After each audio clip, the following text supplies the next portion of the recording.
10 মিনিটের মধ্যে একটা স্যামিজ সেলাই করে রেডি করা যায়। গলার পট্টি দুনো পাশেই আমি লাগিয়ে নিব একই সাথে।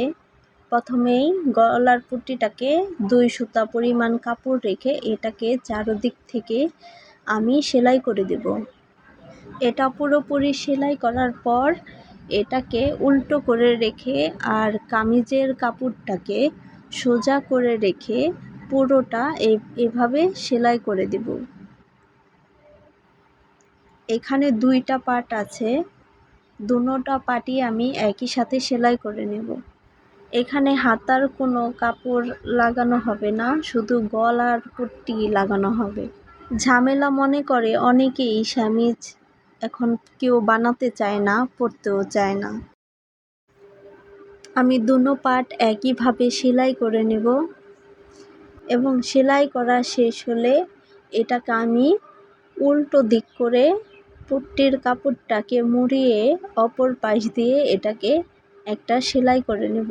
আগে সবাই হাতে সেলাই করত, কিন্তু সুবিধার ক্ষেত্রে এখন সবাই মেশিন দিয়েই সেলাই করে, এতে খুব তাড়াতাড়ি হয়ে যায়।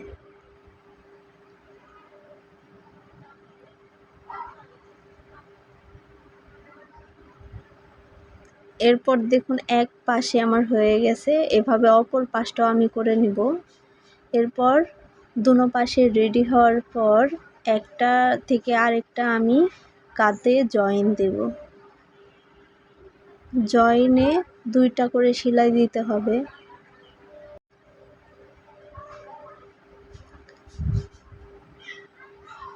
এরপর আমি সাইডে সেলাই করে দিব একটু ফাড়া রেখে।